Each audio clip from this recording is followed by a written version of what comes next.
This is James Taylor, and you're listening to The Creative Life. The Creative Life podcast is a show created for you, the creative. If you're looking for inspiration, motivation, and advice while at home, at work, or on your daily commute, then this show is for you.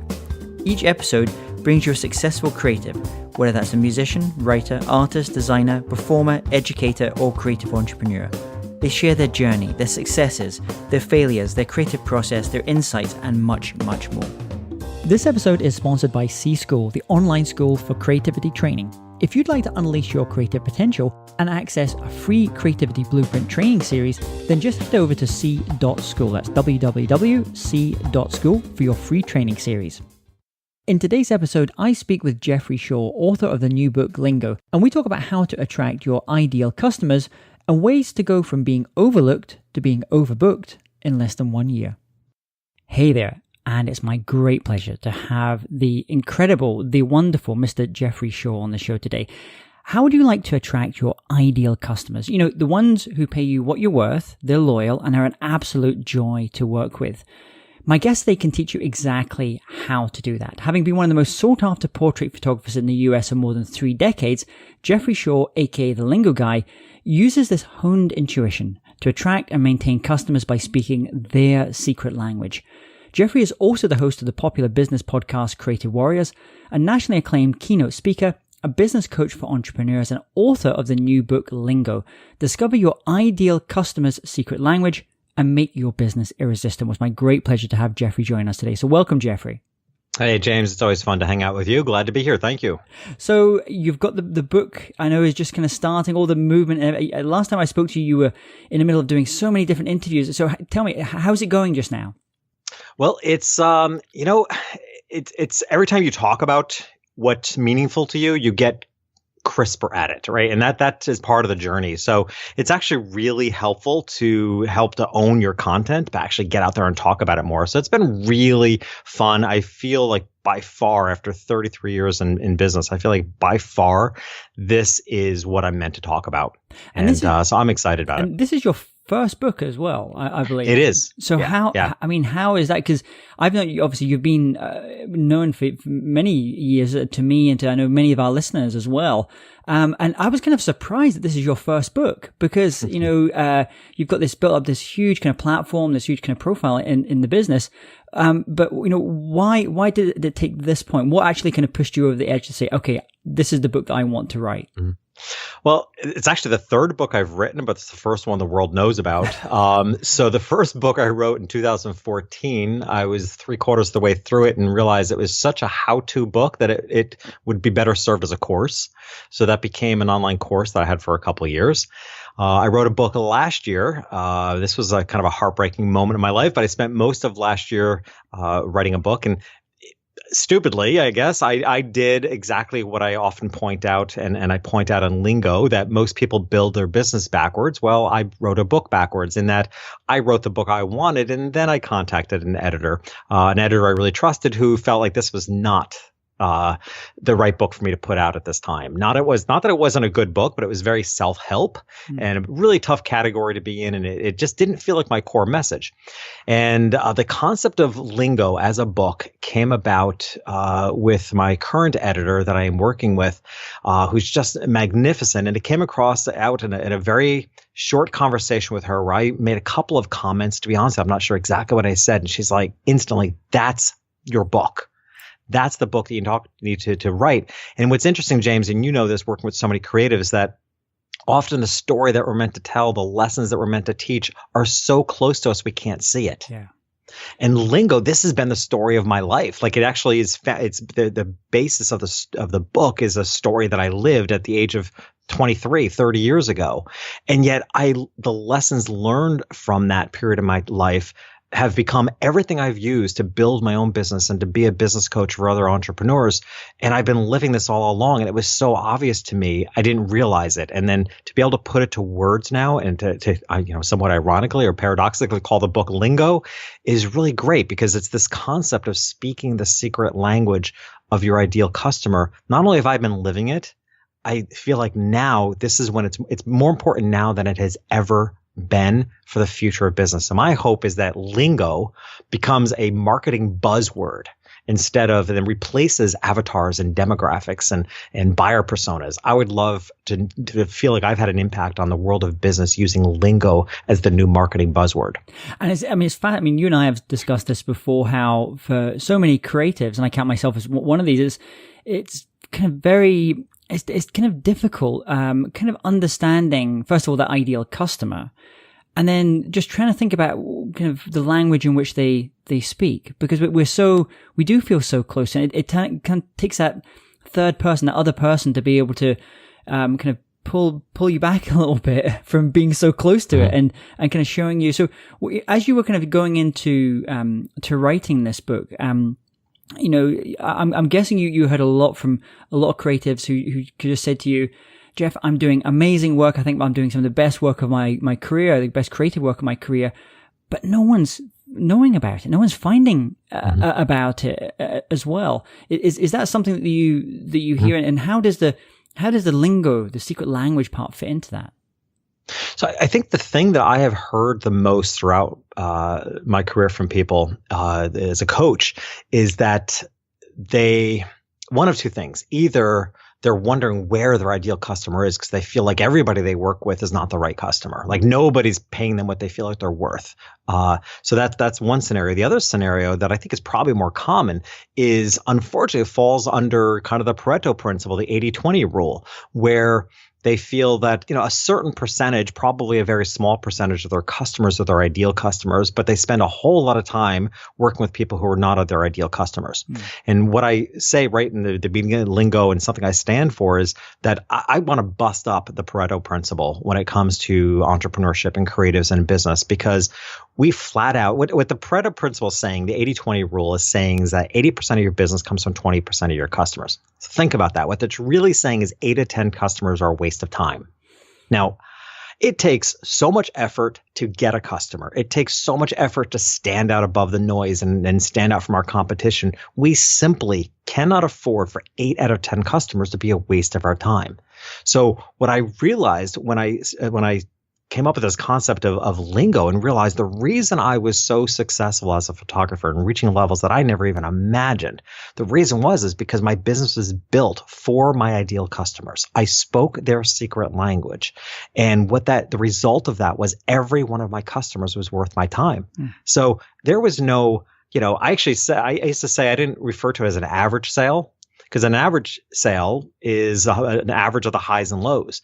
I refer to it as a typical sale. I expected all my clients to invest in my services within a pretty tight range, because that's what I was aiming for. I was aiming for a business where all my clients were ideal. I understood them. They understood me. We got each other. There was a bond. They were easiest to work with. And we all know this in business. I've hardly met a creative in business who doesn't know the feeling of that client that the whole thing just goes so easily. Yeah. Right? It's smooth. You create great value. You do your best work. They pay you the most amount of money, and they were a pleasure to work with. And on the other side, we jump through hoops, drive ourselves crazy. We do everything we can, and we never make the client happy. And they probably spent the least amount of money. Yeah, I think that's. Because you're so much about what I know about your work is you've also been able to build, at the very kind of top of the market in terms of where, you've got a very kind of high quality kind of clientele. I know both in your coaching business, but also in your photography business as well. So that was obviously very much a planned decision. That was the kind of customer you want to do. But I'm wondering if maybe like myself, I don't come from, that the people that maybe use my services, they may be higher up than maybe from where I've come from, perhaps, in terms of income, in terms of their life experience, education, all those other things. If you're not necessarily your customer in that way, and you don't, how do you even begin to start kind of discovering and uncovering that kind of language and what makes that ideal customer tick?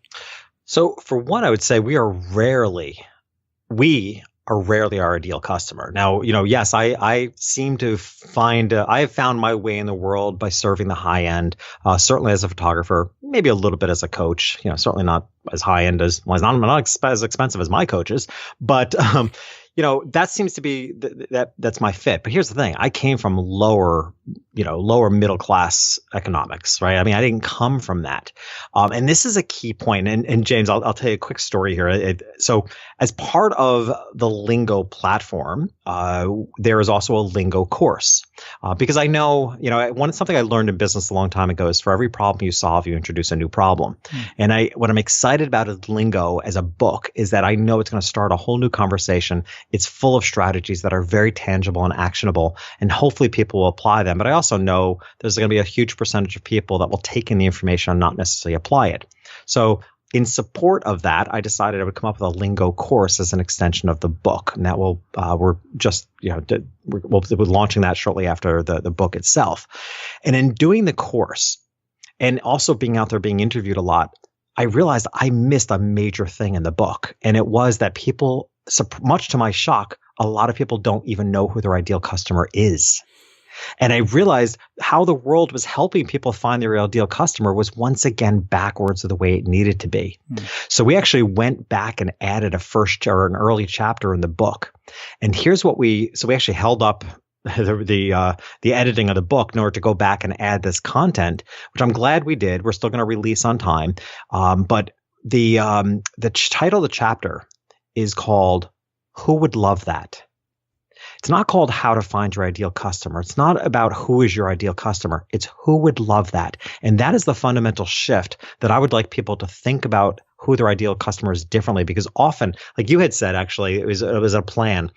The plan is not who your ideal customer, who you want them to be. It's who they should be. Just repeat it, because I think that's an incredibly powerful distinction between those two. Your ideal customer is not who you want it to be. It's who it should be, right? Because as a high-end photographer, I had scores of photographers contacting me all the time and saying, wanting to emulate my business, and they wanted to be a high-end photographer like me. 95% of them weren't suited to be a photographer for the high end. And not that they weren't talented enough, but it's just they didn't share similar values. I could tell they were just seeing that as a road to riches, right? So, but your ideal customer are the people that you share values with. So actually, to answer the question, who is your ideal customer? It actually starts with, who are you? Right? What are your values? What are your innate characteristics, and who would love that? One of the examples I like to use are comedians. Right? There's a full range of comedians, from very vulgar language to different types of humor. That's not for everybody. Yeah. Right. So same thing with I happen to be an incredibly detailed, meticulous, neurotic, is safe to say, person. And guess what? That is perfect for the high-end clientele because they like their lives managed that tightly. I would drive a lot of people crazy. Right. So it's leveraging what are your innate things that have nothing to do with your talent yet. And right? I guess what are your innate qualities? I guess what's about that as well, what's interesting there is when it comes to the competition piece, because, most people's jobs, most people's work, there is usually a high level of competition, not always, but I guess if I think about the comedy idea that you had there, if you're the person that is the clean comedian, really maybe absurdist, but really clean, you're in some ways, you're in quite a different market. You're not competing with the guy that's telling the blue jokes. Really. Correct. You're going for a different part, and it opens up some avenues for you, but potentially it can also close down others. And I guess you have to kind of get comfortable with that. Yeah. I mean, secret language, the idea of speaking someone's secret language, the whole concept of lingo, it is the competition buster. Really, it is. So here, I'll give you an example. Here's what it means to speak the secret language of your ideal customer. Imagine, if you will, and this is a direct experience in my life, where I was in Venice, and I know you travel all over the world, so you're used to being in various countries that you may not speak the native language. So here I am in Venice. I don't speak Italian, not enough to pick up on the volume of people that are on one of the boats, the water taxis in the canal. So to me, it's all just white noise. Everyone around me is just talking. It's loud and it's white noise. The moment someone spoke English, my native language, my head whipped around. I could hear that language in a volume above everybody else, and it was clear and crisp to me. That's what it means in marketing, to speak the secret language of your ideal customer, to understand what makes them tick, what's in their heart, who they are, and how they see the world so well that you're speaking their language. It is the competition buster, because when you do that, they hear and see you above everybody else. And I think this is critically important today, because there is no industry that isn't more competitive today than it used to be, even if it's not even competitive in your same industry, because people don't even compare apples to apples anymore. I mean, our level of customer service is compared to the customer service of Amazon. Like, they can get things to us in 2 days. Well, how come I have to wait 6 weeks for what you do? Right? It's not even an apple-to-apple comparison. It's almost like that lingo that you mentioned in that Venice example there.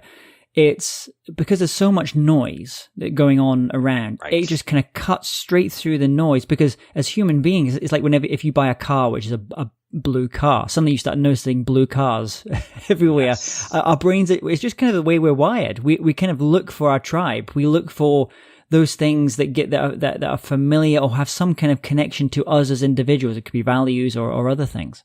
Yeah, we can't, I was interviewed a couple of weeks ago, and I love the host. We were talking about some very specific real life examples of where you start realizing businesses and brands are speaking a secret language. And he had said, now that you've pointed out, I can't unsee it. And that's true. I mean, if you look at your own life, right? I mean, if you are a fan of, Cannondale bicycles, right? I mean, you will point out and you will notice every Cannondale bicycle, whether you want to or not. It will stand out to you. You go to a foreign country, you can't not see the Starbucks logo because it's so familiar to us. And actually, in the 5-step sequence that I offer as the strategy to build the secret language in your business in Lingo, step number 2, first is perspective, which is a deep understanding of how your ideal customer sees the world. The second step, in fact, is familiarity. And the example, the grounding story of that chapter I offer is, I was at a conference a couple of years ago, and while I was away, my podcast team let me know that they had booked an author to be on the show, which I vaguely knew the name, but I didn't really know his work. But I knew he's well known. So we're excited to have him on. And flying home, I go to get on a plane, and I go to sit down, and the guy sitting in the seat next to me is reading the book by the author that was just booked on the show. So, of course, I said to him, how's the book? He said, oh, it's pretty good. And I said, well, I have a podcast, and we just booked him as a guest. So I started asking questions. Well, this guy, Jason, and I sparked up this incredible conversation. I don't know, 3-4 years later, Jason and I are very good friends, business peers. We share a lot of ideas. And it was all because of the familiarity of that book. Now, if he was reading something that didn't interest me, I probably wouldn't have spoken up. Right. It's big. But that book, because it was just the day before presented in my life, to your point, like once you see something, you can't not see it. Yeah. And now I knew that book. So that's the power of familiarity. And that's the power we have as brands and businesses to trigger the emotions of our ideal customers. It's why I offered as the second step is to build a business with the triggers that are familiar to the ideal customer that you'll be serving, because familiarity creates comfort. And when we're comfortable, we're more likely to step forward. I guess there's a flip side to that as well, is if you put your ideas, your product, your brand out into the world, you can also position it in such a way that it can deter. And I say deter on purpose. Maybe people you don't want to have as your customers, maybe people you'd like to gift to your competitors. I mean, I imagine like pricing can be one of those, because maybe someone sees your price for something and I say, I would never pay that. I would absolutely never pay that. And maybe that's a good thing. I mean, okay, there's other people that can do that service at that. So I guess you have to get comfortable then about not pleasing everyone and maybe deterring people. Well, that's the beauty of the whole concept of Lingo and speaking the secret language of your ideal customers. I refer to it as both a magnet and a filter at the same time. Right? It will magnetize and attract your ideal customer because you're speaking their language, and the people that you're not speaking their secret language won't get you in the first place. Yeah. So the result of that, and because I do get asked often, because I think especially for creatives in business, they're also often very concerned about the idea of having to say no to people, right? Because we tend to be very heart-centered and wanting to please. And it's like, well, I don't want to have to say no to people. And I said, well, here's the beauty of it. When you're speaking the secret language of your ideal customer sees you, your less than ideal customer doesn't. So guess what? The only people showing up are your ideal customer. So you're not in a position of saying no. And so you as you start to kind of, one thing I'm wondering is, I know many of the people that listen to this show and I know listen to your podcast as well, they may be having to create brands, create marketing campaigns, create content, and they are not their product, or they are not they're doing on behalf of a client, for example. They may be working in a marketing agency. So they've got maybe a couple of more steps to have to understand that language. Is there anything when maybe when if you're in a job where you're maybe having to switch between different lingos, there's that kind of switching. It's like you mentioning Italian, there's that kind of time you have to, if you go from speaking one language to speaking another, and it's a little bit discombobulating for a while as well. Is there any advice that you would give maybe people that work at, say, agencies, which does require them to have to speak different languages and different lingos? Well, first of all, I guess I would say, not to be casual about it, but make sure you're working for an agency that you're aligned with, right? It's not to say there's going to be a variety of customers, but you at least want to share the values of the company you work for, because there's a really good chance that they're going to attract the customers that you're aligned with. Now, having said that, yes, there are a variety of situations that come our way. So I'm going to pull back the curtain here a little bit and reveal a little bit of a secret. So here I am doing basically a 75 city tour, podcast tour, but doing about 75 podcast interviews in 3 months. And while I do my best, and I know, of course, I know your show, but while I do my best to know as many shows as I can, I can't honestly listen to all 75 shows. So I have a company who's managing the getting me on the shows and the calendar and all that. And I created for them a Lingo briefing sheet. And I gave them a listing of questions that at first I'm sure they thought I was crazy, but I wanted them to fill out a briefing sheet because they have a staff of people who listen to all the podcasts that they were booking for me, and either they've listened to them already, they know the shows, or they're new shows and they get familiar with them. So they have a team of people that are listening to the shows who I need to understand what is the secret language of that show in order to be the best guest I can be, because I want to walk my talk and I want to show up as a guest and be speaking the lingo of that show. So I created this briefing sheet for them that included things like questions. There were plenty of typical questions like, does the host refer to his audience, his or her audience, by a particular name? But I also asked things like, if I were to visit that podcast in person, how would I dress? Right? I mean, that tells me a little bit about the lingo of that show. I also created a sliding scale on a scale of 1 to 5, 1 being loose, 5 being structured. How structured is the show? Where on the scale of 1 to 5, 1 being, vulgar and 5 being clean? Where does it fall on the scale of language? Foul language or clean language? Even how what is the rhythm of the show versus does the host like to talk over the host? Is there a quick banter, or is it more of I ask a question and they get an answer? Right. So I created this long briefing sheet that gives me unbelievable valuable information so that I can be on a diverse variety of shows and actually understand the lingo of every single one of them and feel like I'm part of it. And feel like I'm showing up as a responsible guest to speak the language of that show. That's so smart as well. And as you're saying that, I'm also thinking, because I know we have a lot of professional speakers that listen to the show here as well. And I'm thinking, some of the speakers I've worked with, in their pre-event calls that they have with the event professional people putting on the conference, for example, actually they're kind of almost, they may be doing it subconsciously, but they're doing it. They're asking about what you're talking about, the language. They're asking about the lingo so that they're able to feed. And I actually heard one example the other day of a speaker who didn't do that. And it had some very, very negative repercussions. Yeah. And actually, this is out in the public, so you can. She's not a personal friend, but I'm trying to remember. It's the name of the famous TV presenter actually went to jail because there was some financial trading. She was like the homely. Made home products and things like that. I'm trying to remember her name. Martha Stewart? Martha Stewart. That's it. Martha Stewart. Yeah. So Martha Stewart went and presented to a very large, and because this is public, so I don't normally tell on other speakers, but I can say this one because she went and gave this presentation, this keynote to this audience, and this was an audience of pretty senior meeting professionals, event professionals. And she spent most of the keynote calling them party planners. Wow. which if you know any of your own event professional meeting planner or event planner, then you know that party planners is probably one of the most kind of derogatory things you could possibly say to one of those people. So she said, and my friend who was actually in the room said you could feel the whole room bristle. And actually that's a shame because, she had some really good things to deliver and some good ideas to deliver to the audience, but people weren't listening. They completely zoned out because she wasn't speaking their language. She didn't even, and maybe this is her team behind it, didn't even attempt to understand what that language, and it wasn't even so secret, but just a couple of questions, like the kind of questions you were asking would have helped uncover those things.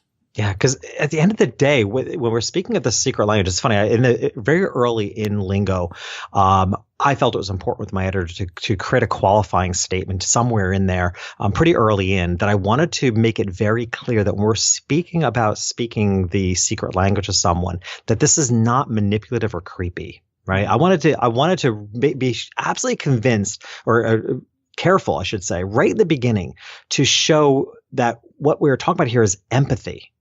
Right. I actually think understanding the secret language of your audience, whether it's a speaking audience, it's your ideal customers, it is, to me, the most giving thing that we can do. It is taking the time to, with empathy, fully understand someone's perspective in the world. It's going further. One of the things I talk about in Lingo is the difference between acknowledged need and deeper need. Right. This is deeply intimate stuff. I mean, this is things that we hope to do in our personal relationships in our lives, which is to understand our partner in life. But we can apply this in our business to understand not just and address not just their acknowledged need, because the bottom line is our ideal customers, even our partners in lives, they only know to ask for what we know we need. But I tell you, you hit a home run in love and in business when you can understand what is someone's deeper need, what is what you know they need that they don't even know to ask for, right? When you can understand, if you can get to a place of understanding your ideal customer so well that you can actually imagine this is something they don't know to ask me. As a photographer, my customers asked for tangible things. They wanted photographs of their kids. They might have even been, they might have known enough to say, I want a portrait for my home to hang over the mantle. But what I knew their deeper need is I understood what they really needed is they wanted a portrait that was going to stop them in their tracks in the future years and bring a fond memory or a tear to their eye because that child's now off in college. Nobody ever in 33 years contacted me and said, I would like you to create a portrait that's going to stop me in my tracks and bring a tear to my eyes. Yeah. They don't know to ask for that. But everything about me, the way I photographed, the effort I put in, how I built my business, it was done with that bigger, deeper need in mind because I wanted to hit a home run. And as you're saying, I'm thinking of so many great brands. I'm actually thinking of perfume brands just now as well that obviously to smell nice is maybe it'd be the obvious one. But they're going for much deeper needs in people, and even like water, bottled water companies. I'm amazed at how many different types of bottled water. Because are you the active type? Are you the chilled person? Are you the person that's very environmentally friendly? And they're doing it through branding and through imagery and colors and all things. They're kind of speaking the language and the font. Even if you sign up to the email list, there's a way of speaking. And I guess the thing I think about when I hear you say that is it's a little bit like, To Kill a Mockingbird, where the main character says, you can't really understand someone until you get into their shoes and walk around for a while. Yes. And it kind of just requires that lingo, being able to kind of get inside, have that empathy, get inside step inside their shoes and to kind of figure out what that secret language. And it's not salesy at all. It's a deep level. It's just looking for that level of connection and truly looking to serve someone. And underneath everything we're talking about, I think is something that I think is so incredibly important to talk about, which is how I've seen the world evolve. Again, I've been in business for 33 years, and I've been a practitioner of yoga since 1999 or something. Before people talked about it, I had my first business coach I hired in 1999. Nobody even knew what it was then, right? So, what I have seen evolve over the years is how people make decisions in their lives based on how they feel about something. I'll tell you a crazy story about how a lot of the ideas of Lingo started. I was being interviewed, probably a year or so ago by a business podcast, and the host, for some unknown reason, maybe it was just a moment that was meant to change my life. This host asks me, what do I think is the future of the evolution of mankind? Or something like that. And I'm like, how am I qualified to answer that? But what really shocked me is how quickly I had an answer. You have to be on your feet when you're at a podcast. Yeah. But I actually had a very genuine answer that came I could feel it come right from my stomach up through my chest and out my mouth. And the answer is that I feel like the evolution of mankind is towards an energetic, nonverbal society. And, the irony is I wrote a book called Lingo. Not that words will ever go away, but what I have observed over the years is something I've wrapped up in a quote that I say all the time. And that is, people don't hire you because you're the best. People hire you because you get them and they get you. That is the difference. I mean, in the 80s, you got hired because you were the best at something. People were throwing money at the wall like it was spaghetti on a wall, right? I mean, that's how you got hired. Today, you will get hired not because you're the best, because being the best at anything is subjective. It's hard to claim you're the best at anything today. Once you've reached a level of mastery or a level of achievement, the difference is people will hire you because they feel like you totally get them. Yeah. And even more importantly, people will not hire you no matter how good you are because they don't feel good about you. It's almost like when you're mentioning the noise in Venice, and there's all that noise and there's all that stuff going on, it just kind of cuts through. So even if there's more noise, there's a clarity there, and it's cutting through as well. I'm wondering, as we start to finish up here, is there any, as you were kind of writing the book, was there any kind of brands or individuals that you really saw and you thought that they really embody this side? They understand the lingo, they understand the ideal customer's secret language, and then they were able to kind of use that to a really positive way to build their brand or build their business. Sure. So two things come to mind. One is a more obvious one, which is Harley Davidson. I actually was, and I honestly don't believe they're even in the book, but this is the problem with writing a book. Like, I keep wanting to add more stuff to it. But I was in a grocery store not too long ago, and a bald guy at the cash register next to me had the Harley Davidson logo tattooed on his head. Wow, I'm looking at that saying, that is brand loyalty. Like, that's the only thing I kept thinking is if he ever regretted it, maybe he can grow hair back in, but I don't know if he was bald on purpose or not. But I'm thinking that's amazing brand loyalty. But Harley Davidson as a brand has done an amazing job at creating a sense of community and huge brand loyalty, because they do speak and they speak a language a lot of us who are not familiar with the Harley Davidson brand in a deep way actually don't understand the language. A lot of us still see it as the Hell's Angel language. It's not. Harley Davidson's language is largely, and I know this as a photographer, it is largely speaking to 40 and 50-year-old men who are very wealthy on Wall Street, can afford expensive bikes, and are weekend warriors. Yeah.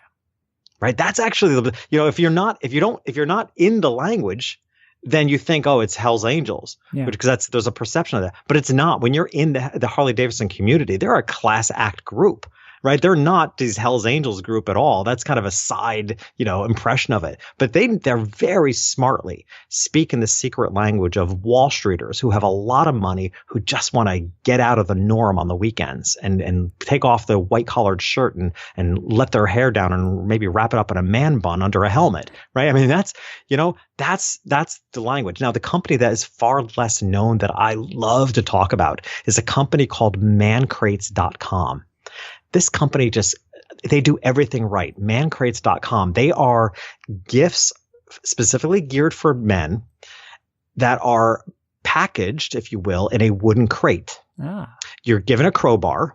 So you get this, they come in themes. Like I've bought, for my son once, I bought a Yankee themed man crate. So everything Yankee related was inside of this wooden crate. It comes with a crowbar. But here's the really fun part. For an extra $10, you can have the wooden crate wrapped in duct tape. And They wrap it in layers of duct tape, and it is a 45-minute to an hour project to even get into the crate. It is so much fun.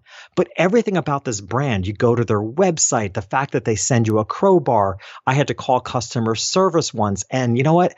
Much to my, it was a man on the line when I called. So often it's women that have been put on the front line of customer service taking the abuse. But this was a guy who's like, hey, dude, how's your day going? They've got the lingo down through and through in everything they do. Yeah. And, James, you know me well. I'm not the manliest of men, right? I mean, I'm not a real butch guy, but I love buying gifts from this company for men that are like that in my life. Like they're speaking, they're not even entirely speaking my language, but they're speaking the language of people that I know, the guys that I know I want to buy a gift for.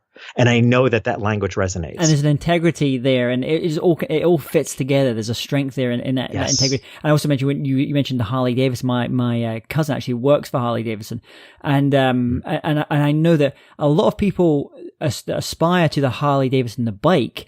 They'll get into the brand through the other merchandise. So there's kind of stepping stones for them as well. Obviously the bike's there at the top, but there's the t-shirt and there's the coasters and there's all the other things as well. But it has that integrity the whole way up the brand. You will not see that brand on something that just doesn't feel right. It's just not right. You're unlikely to see it on soap. But it just has an integrity. And one thing I should say to our listeners, this episode today is a little bit unusual because two interesting. One is this is the 150th episode of The Creative Life, and cool. And I wanted to have Jeff on this because he's been a great supporter of the show, great supporter of myself, and I just love the work that he's doing as well.